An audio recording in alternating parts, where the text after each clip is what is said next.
আজকে চিকেন তন্দুরির জন্য যে চিকেনগুলো এরকম করে কেটে নিয়েছে, আমার অলরেডি একটা শর্ট হয়ে গেছে, ঠিক আছে। আর ফার্স্ট টাইম করছি বলে আমার একটু অসুবিধা মতো হচ্ছে মানে ভিডিও করতে। যাই হোক, তো আমি তন্দুরিটা এবার ম্যারিনেট করব।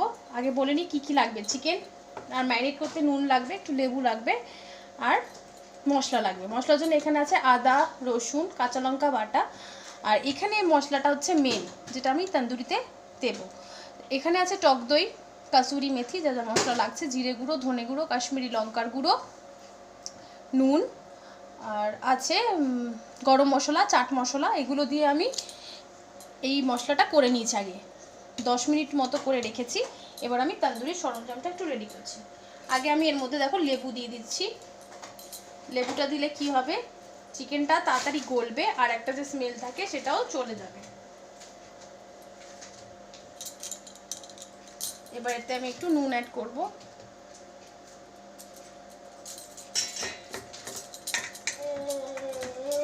আগে লেবুটা দিয়ে আর নুনটা দিয়ে আমি ভালো করে মেখে নিচ্ছি।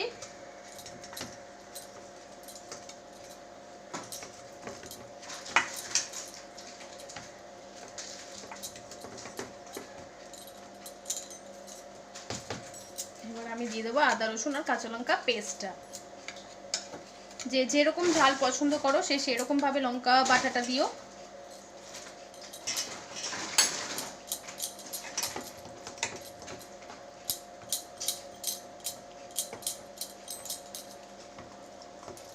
হাত দিয়ে মাখলে খুব সুন্দর ভেতরে পুরটা হবে।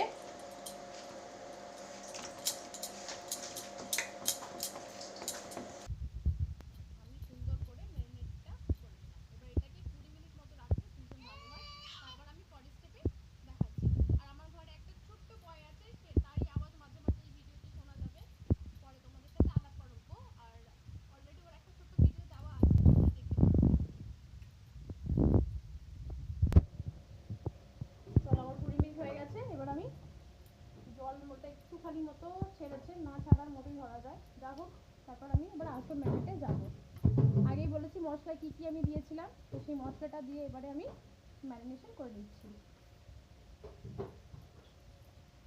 আমার মশলাটা মনে হয় একটু বেশি হয়ে গেছে, ঠিক আছে, নেক্সট টাইম আবার কাজে লেগে যাবে।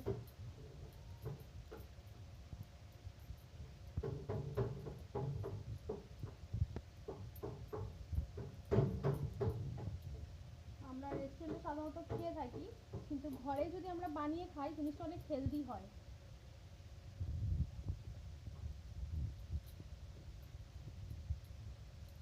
যেটা কিন্তু হেলথের জন্য ভীষণই ভালো, ঘরে বানানো খাবারটা। আর আমি ভীষণ প্রেফার করি ঘরে বানানো খাবারটা।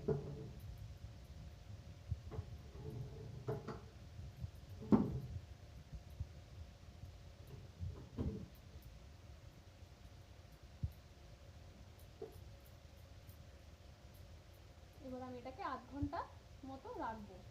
রাখার পর তোমাদের ফাইনাল স্টেপে দেখাচ্ছি কি করে বানাবো ওভেনে, ঠিক আছে।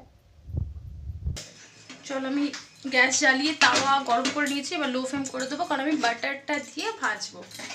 তোমরা চাইলে তেল ইউজ করতে পারো বা ঘিও ইউজ করা যেতে পারে, কিন্তু আমি বাটারটাই ভালোবাসি খেতে, তাই জন্য বাটারটা দিয়ে ভাজবো। আর ফ্লেমটা কিন্তু একদম লো থাকবে।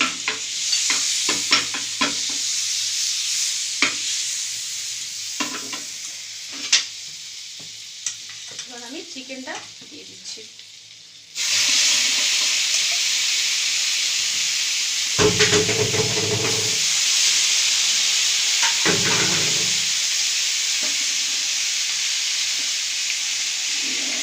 লো ফ্লেমেই আমি ভাজবো, যাতে এটাও আমার মাংসটা পেকে যায়।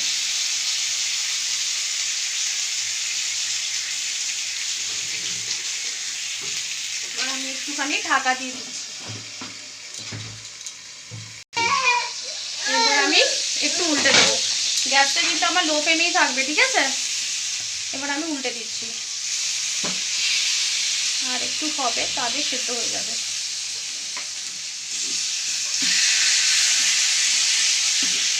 একদম লো ফ্লেমে থাকবে। আবার আমি ঢাকা দিয়ে দেবো, তাহলে সেদ্ধটা ভালো হবে। মিডিলটাতে আমি আরেকটু বাটার দিয়ে দিচ্ছি, ঠিক আছে। এরপর আমি দুবার মাঝখানে উল্টেছিলাম, ঠিক আছে, এবার আরেকটু বাটার দিয়ে দেবো, দিয়ে এবার আমি এই পোর্শনটা উল্টে দিচ্ছি। দেখো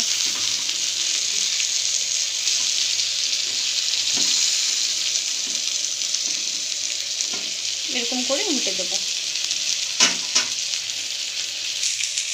দেখো আমাদের তন্দুরি অলমোস্ট হয়ে গেছে। আমি মিডিলে একটু এপার ওপার করেছিলাম, কারণ যাতে ভিডিওটা লং না হয়ে যায় সেই কারণে। দেখো এবার আমি প্লেটে সার্ভ করছি।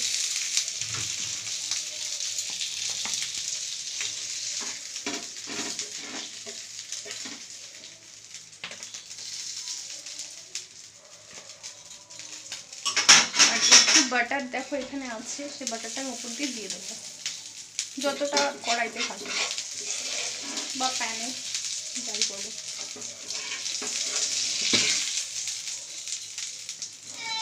খুব সুন্দর একটা গন্ধ বেরিয়েছে, দেখে নাও ফ্রেন্ডস। Thank you.